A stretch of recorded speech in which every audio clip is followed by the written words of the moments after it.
page turners, and welcome back to the channel. I'm Matthew, the man with a hat who reads.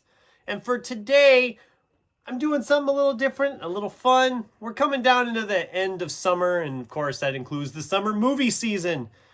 I'm a huge movie guy, as you know. I've seen a lot of movies this summer. Not as many as some years, but enough. And started thinking the other day, what are some books that I've read and enjoyed that I think would make great movies? So that's what we're going to do today. We're going to talk about 5 books that I think would make fantastic movies to put out right in the prime time of summer movie season. So this is going to be interesting, I think. I think it'll be a lot of fun. I might even throw in some dream casting or dream crew stuff. But anyway, first one's actually been done in the past. But I think we're due for a new version, and that is Victor Hugo's The Hunchback of Notre Dame. The most well-known version of this is probably the most recent one, which was the Disney animated one back in 1998, I believe. Or was it 96? Somewhere in the 90s, we got The Hunchback of Notre Dame. Pretty sure it was 98. But anyway, that's a good movie. It's not a very faithful adaptation to the book. If you've read the book, you know the story is a lot darker than what the Disney movie gives us. The Disney movie kind of just touches the edges of it. I'm thinking if we did Hunchback of Notre Dame now and you did it right, you could make an excellent, excellent movie. And the perfect person to direct such a thing would be Guillermo del Toro. I mean, he has such an eye for that kind of gothic look anyway, and that kind of creepy look. I think he could really direct the heck out of something like this. I mean, imagine just Notre Dame with them gothic angles and cameras. I mean, it would look amazing. And if you're faithful to the book, it would be even better. I know there's a silent movie that is very faithful to the book, but that's been almost 100 years ago at this point. Actually, it might have been 100 years ago by this point. I'm not sure. I only saw it once. But that's what I'm saying. We need a new version, more modern day production. You could do a really good job with it. I think it would turn out amazing, and I would definitely be in line for something like that. Next up, we got Michael Crichton's Prey. Michael Crichton's had multiple books that have been adapted into film. You have Timeline, you have Jurassic Park. You count ER as the TV show. He did write on that. There's others, I'm sure, that I'm drawing a complete blank. Oh, Spear, Congo. I mean, he's had a lot of his adapted, but they never did anything with Prey.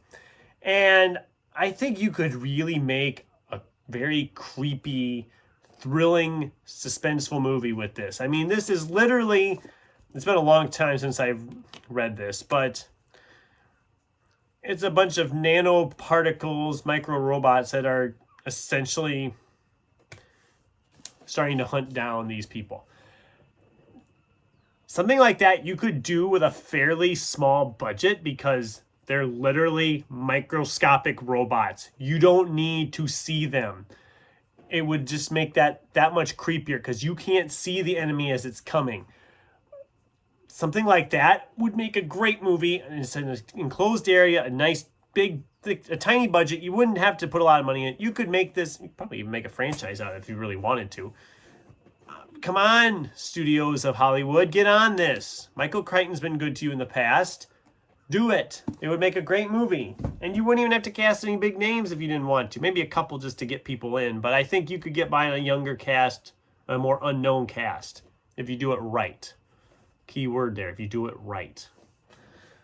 I know there's people that don't like the Timeline movie. And I understand. I like Timeline. It's got some nice memories I have attached to it. Is it the greatest movie ever? No. Is it a good adaptation? That's debatable. I should do an adaptation discussion of that one. I should reread Timeline sometime. Like I have nothing else to read, Anyway, moving on. Taylor Jenkins reads The 7 Husbands of Evelyn Hugo. Again, Hollywood loves movies about Hollywood. So taking a story of a fictional actress and her year career across Hollywood, you could make a pretty good movie that could get some even Oscar buzz for it if it's done right.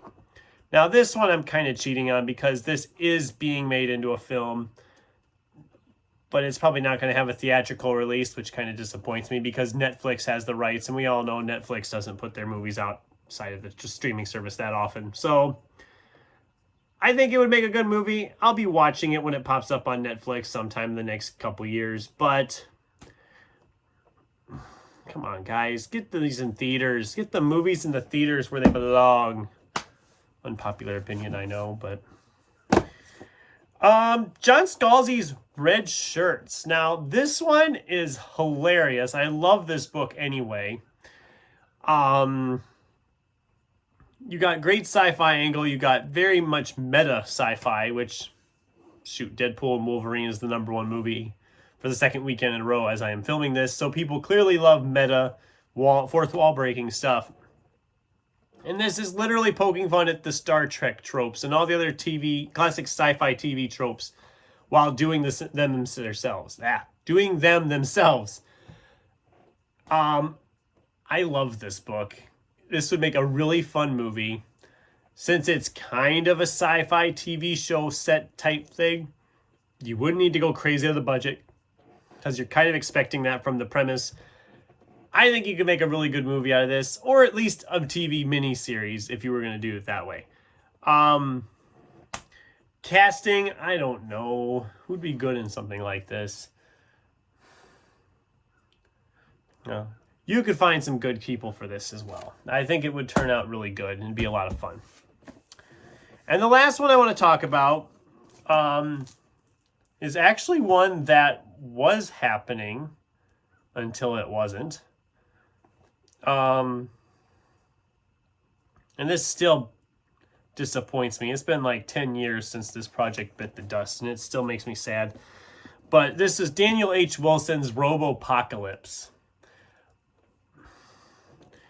You have a premise about essentially robots deciding to kill all their human masters, and they've gained enough sentience that they're going to take over the world.